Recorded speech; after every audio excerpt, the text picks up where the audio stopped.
Bien, chers amis, vous qui vous préparez à votre baptême et à votre confirmation, ou bien à votre confirmation, aussi à votre première communion, vous venez de regarder les modules concernant la confirmation, et il me revient de vous dire quelques mots sur la confirmation comme un don gratuit de Dieu.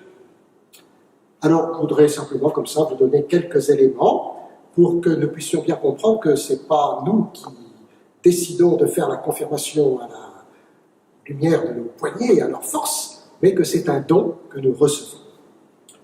De fait, nous ne sommes plus en église de chrétienté. Autrefois, dans une église bien établie, la confirmation fonctionnait de manière automatique. Voilà.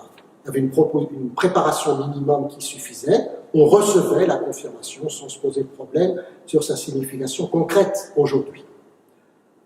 C'est vrai que quand on prépare au mariage et qu'on demande aux futurs mariés s'ils sont confirmés, en général, ils se regardent parce qu'ils ne savent pas, ils ne s'en sont pas aperçus ou bien ne l'ont pas été du tout. Voilà. Le Concile Vatican II, 1962-1965, nous a ramené à l'origine de ce qu'est la confirmation et la vie chrétienne. Une communauté, un peuple de Dieu, où tous reçoivent l'Esprit Saint avec des responsabilités diversifiées dans la mission. Aujourd'hui, on prépare les sacrements, et ça, vous le savez mieux que tout le monde. Il faut prendre conscience personnelle de ce que cela signifie. Ce n'est pas seulement un aspect sociologique que d'être confirmé. L'Esprit, lui, il est présent sur toute chair. Nous l'avons vu dans le modèle sur l'Esprit Saint. La confirmation, c'est la Pentecôte continuée. C'est le signe que la plénitude du Saint-Esprit est donnée à tout le peuple de Dieu. La preuve, c'est que le jour de la Pentecôte, tout le monde comprenait suivant sa propre langue. C'est la plénitude de l'Esprit et la plénitude de l'Église. Et tout sacrement donne la vie de l'Esprit. Tout baptême est dans l'Esprit. La confirmation apporte le don plénier de l'Esprit. À travers l'Ancien Testament, vous l'avez vu, l'Esprit fut donné à de nombreux prophètes, des juges, des rois. Tout le peuple ne recevait pas de l'esprit de gouvernement et des juges et des rois. Dans le Nouveau Testament, l'Esprit Saint est annoncé à tous. L'Esprit est répandu, sa promesse s'est réalisée à la Pentecôte. Vous le savez, un sacrement, ça n'est jamais une dévotion privée, même s'il est célébré simplement avec la personne qui reçoit le sacrement. La confirmation, c'est un geste du Christ pour son Église et pour le monde. Les sacrements ne sont pas d'abord des événements spirituels dans une histoire personnelle de chacun d'entre nous, même si ça compte bien sûr, mais ils sont des événements de l'histoire du salut pour le peuple de Dieu et pour l'humanité. L'Église vit de l'Esprit Saint. Dans la confirmation, elle fait mémoire de la Pentecôte, c'est-à-dire qu'elle vit cet événement comme un événement fondateur. Le jour de votre confirmation, ce sera le jour de votre Pentecôte. Et la confirmation se réfère vraiment à cet événement de Pentecôte et le rend actuel. Ainsi, en faisant mémoire de la Pentecôte, l'Église signifie qu'elle n'est pas une société humaine, même religieuse, mais qu'elle est ce peuple de Dieu conduit par l'Esprit. Elle proclame qu'elle naît constamment de l'Esprit de Pentecôte. L'Église ne naît pas du désir des hommes, mais de Dieu. Elle se tourne vers l'avenir où Dieu sera tout en tous par la puissance de l'Esprit Saint. Et la confirmation rappelle au monde que l'Esprit agit sans cesse dans le monde pour le salut du monde. Quand vous avez regardé l'histoire de la confirmation, vous avez vu que dans les 3 premiers siècles, les baptêmes étaient célébrés par l'évêque durant la nuit de Pâques ou la nuit de Pentecôte. Le baptisé recevait l'onction et la lumière et la première communion. Vers le IIIe siècle, l'évêque ne peut plus baptiser tout le monde. Il accomplit ainsi les rites post-baptisme, d'après le baptême. Et de plus en plus les paroisses se multipliant, le nombre croissant d'enfants baptisés devenant important, on a renvoyé la confirmation à plus tard, chez nous en Occident, et par contre, en Orient, on a gardé le fait que le jour de son baptême, que l'on soit un enfant ou un adulte, eh bien, on est baptisé, confirmé, et on reçoit une parcelle de l'Eucharistie. On fait donc sa première communion. À partir du 5e siècle, on commence à parler de confirmation. L'évêque confirme. Il ne confirme pas forcément le baptisé, il confirme le baptême. Il lui oppose un peu son sceau final. Parce que le baptême donne déjà l'Esprit.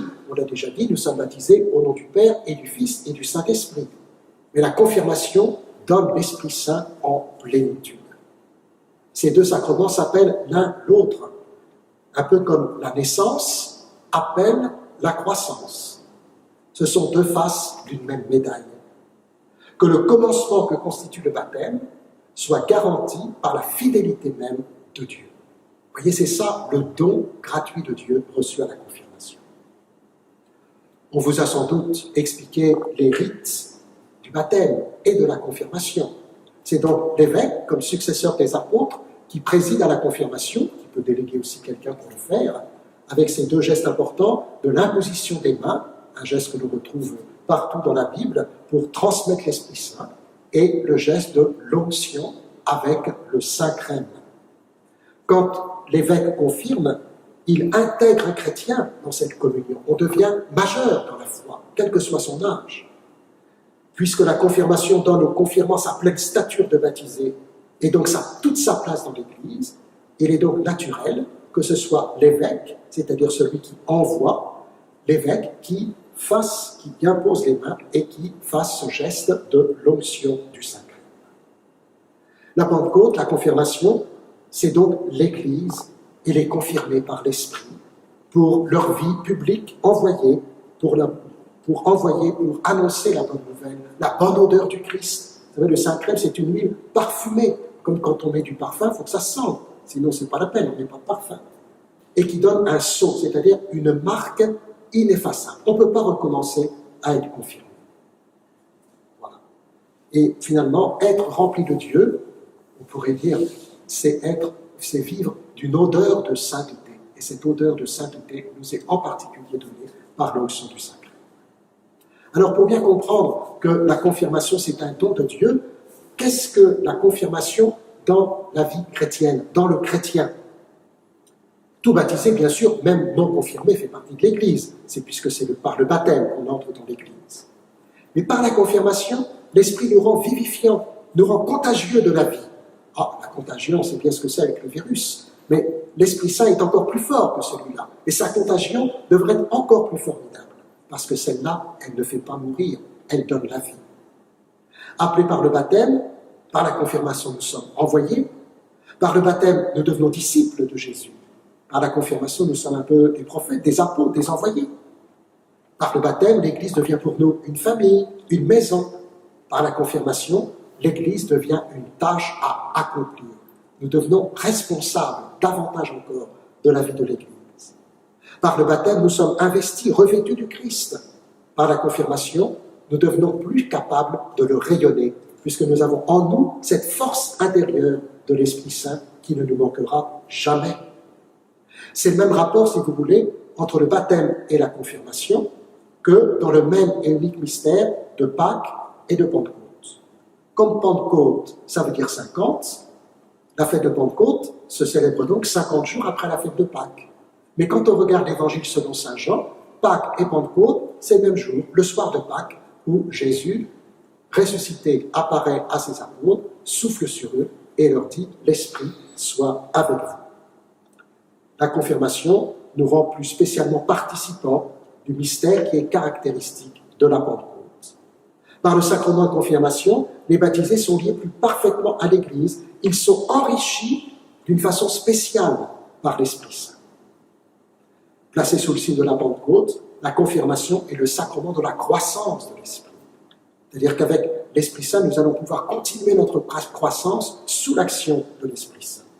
Ce que le baptême affirme, la confirmation le confirme. Sans être un plus par rapport au baptême, puisque le baptême, c'est vraiment tout ce qui nous est donné de la vie de Dieu, la confirmation en est comme le déploiement. Souvenez-vous de cette petite image que j'ai donnée dans la vidéo qui concernait l'Esprit Saint, le bouton de rose, et puis la rose totalement déployée. Le baptême, la confirmation. Et le confirmé reçoit l'Esprit de Jésus, que Jésus lui-même à la fois a reçu et a donné. Ce qui veut dire que quand on est confirmé, on reçoit un don de Dieu, et comme tout don de Dieu, nous sommes chargés de le transmettre et de ne pas le garder pour nous-mêmes. Voilà pourquoi je voudrais terminer ce petit entretien sur la confirmation comme un don gratuit de Dieu avec une citation de la deuxième épître de saint Paul aux Corinthiens, chapitre 3, verset 3, facile à se rappeler.